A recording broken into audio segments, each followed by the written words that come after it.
Welcome to Maple Creek, a quiet town with one story it can't forget. This is the silence of Maple Creek, a mystery that was never meant to fade. Maple Creek was the kind of town that looked quiet, even when it wasn't. The morning smelled of pine and fresh coffee from the only cafe on Main Street. Evenings drifted slow, the kind that made you forget what day it was. The locals said nothing ever really happened here, except once. That once was June 12th, 2016, the last evening anyone saw Emily Carter. She was 26, a substitute teacher, part-time photographer, and full-time dreamer, the kind of girl who waved to her neighbors and sent thank you notes for the smallest things. Everyone in Maple Creek knew Emily. They just didn't know her story would end in silence. That Sunday had been ordinary. Emily spent the morning with her mother, Margaret, at the farmer's market, helping her pick peaches and honey.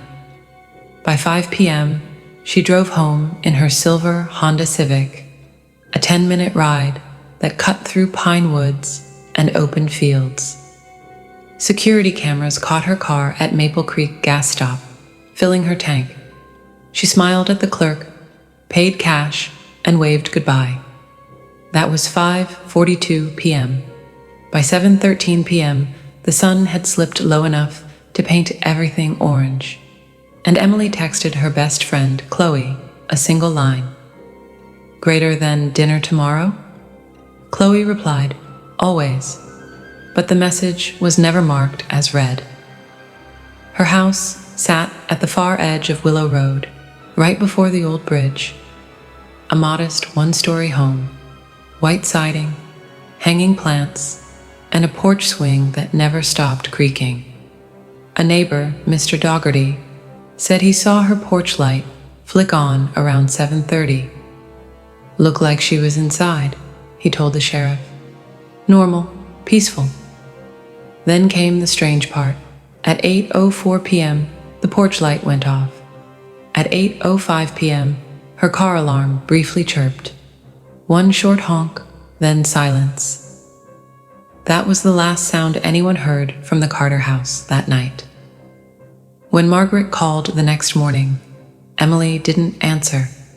She tried again during lunch break. Still nothing. By evening, worry started to set in. Not panic, just that quiet unease a mother knows too well. Margaret drove to Willow Road. Emily's car was parked in the driveway. The porch swing moved slightly, though the air was still. She knocked, called out, even used her spare key. The lights were off, the house was cold, and in the kitchen sink, a half-washed coffee cup still damp. Her phone, wallet, and car keys were gone. But her favorite camera sat on the counter, lens cap off, as if she had planned to use it again. By the time Sheriff Daniel Price arrived, the sun had set again. Maple Creek's small police department had handled missing pets and noise complaints, not disappearances. There were no signs of forced entry, no broken glass, no footprints in the soft soil near the back door. Just silence. Inside her bedroom, everything looked untouched. A book lay open on the nightstand, Wuthering Heights, with a dried flower marking page 191. When Price dusted for prints, he found plenty, all Emily's. The investigation started simple. Phone records, interviews, gas station footage. But as the first 48 hours passed, Maple Creek began to feel heavier. Doors stayed locked. Porch lights stayed on. Neighbors whispered about the bridge. They said she might have walked across it that night. The old iron bridge that led into the woods. Teenagers used to dare each other to cross it after dark, calling it cursed. But the sheriff said there was no proof she went that way. Her phone's last ping was at home. Then, nothing. For weeks, volunteers searched the creek bed and woods. They found nothing but an old shoe, a camera lens cap, and a hair tie that didn't match hers. Margaret stopped sleeping. She sat by the window every night, staring at that bridge.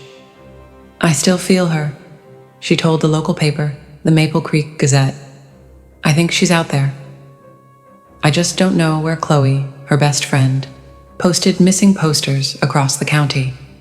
Each one said, 'If you've seen Emily Carter, please call 555-4927. She matters.' No one ever called. And yet, there was one strange thing, something the sheriff didn't mention to the public. At 2:17 a.m., on the night Emily disappeared, a motion-activated CCTV camera from the old bridge's maintenance shed picked up movement. A faint figure, blurry, pale, walking halfway across the bridge before turning back. The timestamp read 2016-06-12, 02:17:43 a.m. The image was too grainy to identify, but some said it looked like her.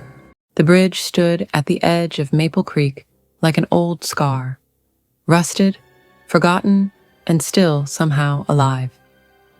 Built in 1947, it had been closed to cars for nearly a decade, the planks warped and the railing loose. Locals said it creaked differently after midnight, as if the wood remembered every footstep that crossed it. Sheriff Daniel Price went there 3 days after Emily's disappearance. He parked his cruiser at the barrier and stepped out, flashlight in hand. Morning mist hung low over the creek. The air smelled of wet metal and pine. He moved slowly, scanning each board for signs.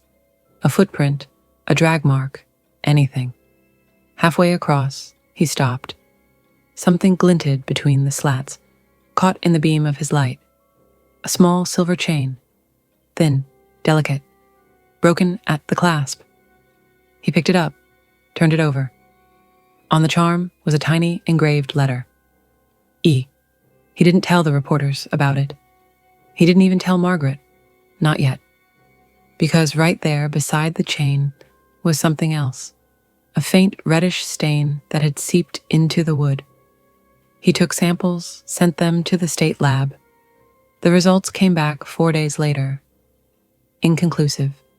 Too old, too little to match. The town started changing in quiet ways. The cafe stopped playing music. People looked down when her name came up. Children whispered about the bridge girl, like it was a story to scare each other with.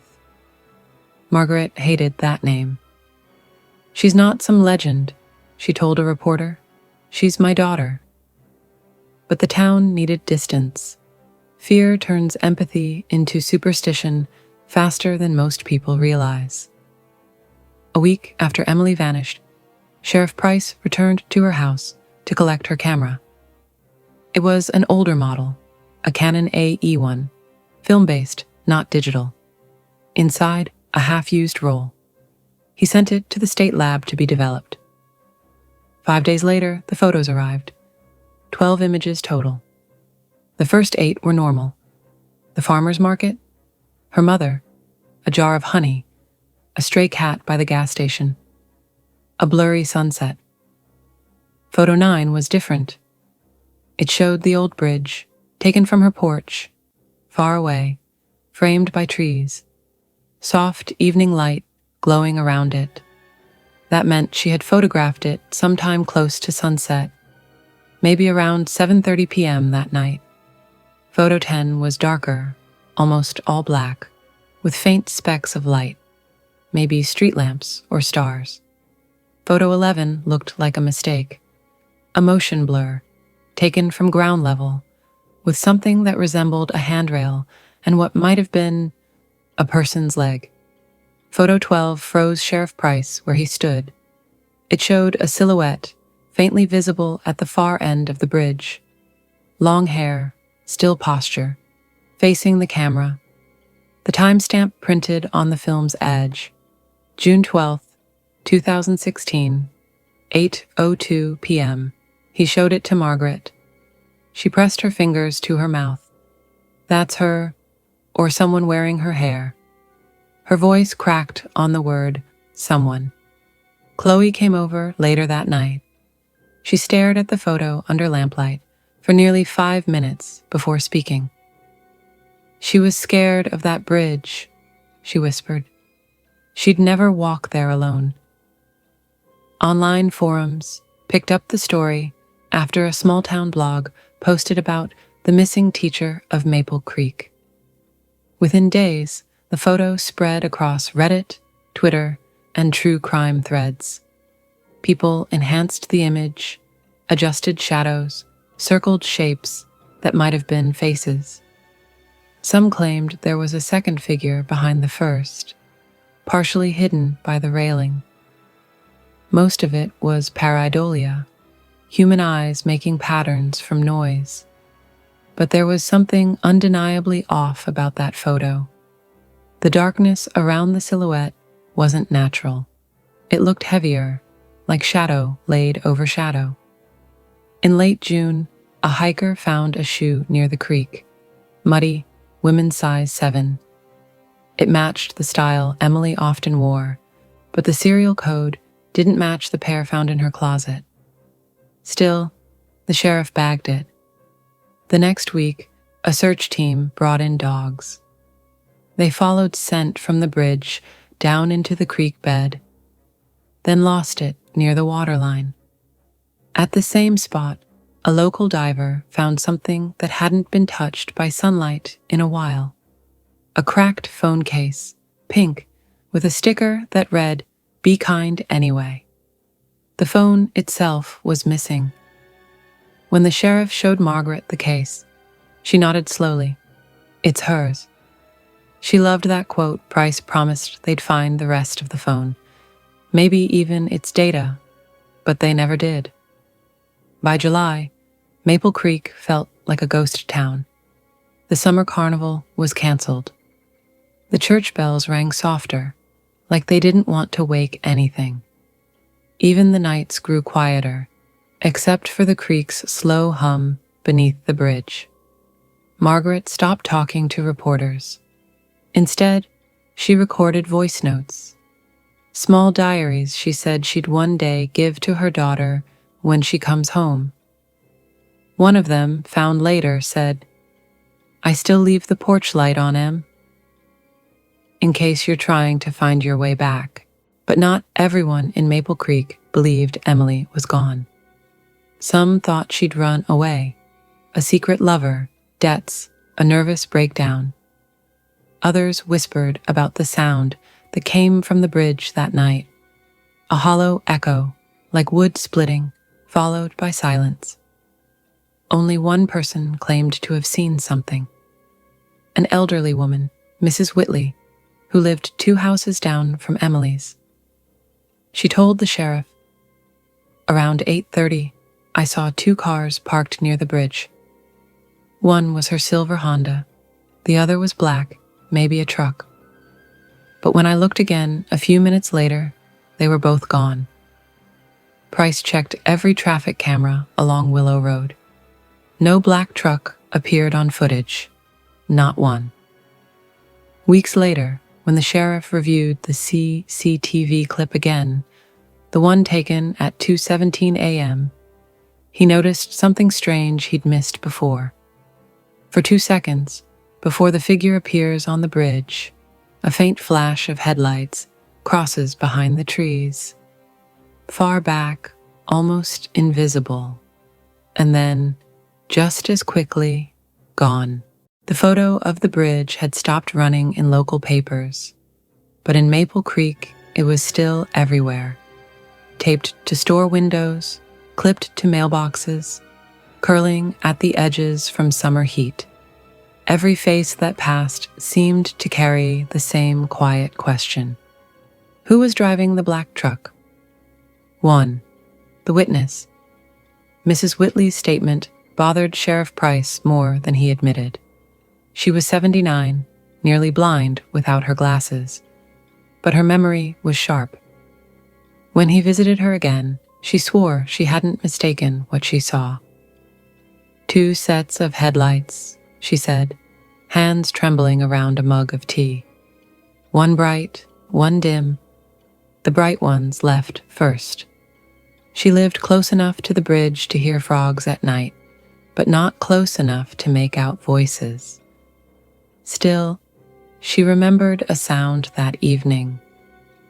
Not a scream, not exactly, but something that didn't belong. Greater than like metal dragging, she said, or someone pulling something heavy. Price noted everything, though he already knew how the report would read. Witness credibility, limited by poor visibility. He hated that line. 2. The lead 3 days later, a call came from the next county. A highway patrol officer had impounded a black Ford F-150 abandoned near a rest stop. No plates, no registration. Mud thick on the tires. When Price saw it, his chest tightened. On the rear bumper hung a cracked Maple Creek parking sticker, the kind the cafe handed out to locals. Inside, the truck smelled of motor oil and damp earth. The seats were stripped of covers. The glove box held nothing but an old receipt for gas. June 11th, 2016, the day before Emily vanished. But what caught his eye was in the truck bed, a piece of rope, cleanly cut, and a single silver hair clip shaped like a small feather. Margaret later confirmed Emily owned one just like it. 3. The investigation tightens. The rope went to the lab. No blood, no fingerprints, just traces of lake water and pine resin. For a moment, hope swelled. Finally, something tangible. But it faded as quickly as it came. Without DNA, without a witness to connect the truck to a suspect, it was just another object in a growing box labeled Carter E. Price hated that box. He spent nights in his office with the blinds closed, replaying the CCTV footage, pausing at the same 2 seconds of light that flickered behind the trees. He wondered if those headlights belonged to that same truck. He wondered if he'd ever be sure. 4. The town and the rumors. By August, the story of the black truck had seeped through Maple Creek like humidity, quiet, heavy, inescapable. At the cafe, whispers floated between cups. They found rope. At church, prayers slipped into gossip. Teenagers drove out to the bridge at night, headlights off, daring each other to see her ghost. Margaret stopped going into town. Every look carried pity now, and pity hurt more than suspicion. She started walking at dusk instead, tracing the same route her daughter once took, Willow Road, then back. Neighbors would watch her pass, hands folded at the window, not knowing whether to wave. 5. The man in the photograph. Late one night, Chloe came to Margaret's door with her laptop open. Someone on Reddit had run a new enhancement on the last frame of Emily's film photo. The silhouette on the bridge. The user had boosted the contrast and inverted the shadows. Behind Emily's faint outline, another figure had begun to take shape. Broader shoulders, a blur that might have been a brimmed cap. Chloe's voice was shaking. Greater than, "Look, right here. It's not just her. Someone was with her." Margaret stared at the screen until her eyes stung. The image wasn't proof, but it was enough to make her breathe like she'd been punched. She forwarded it to Sheriff Price the next morning. He looked at it for a long time and finally said, "It could be a trick of the light." but his hand trembled when he set the laptop down. 6. The truck's owner. The state lab traced the serial number etched inside the F-150's door panel. It had once belonged to Thomas Reed, a contractor from the next county. Sold 2 years earlier. Title never transferred. When deputies found Reed, he was working nights at a hardware store.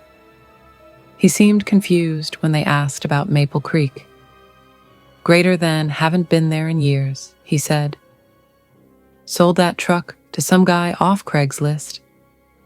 Paid cash, no name, no phone, just a memory.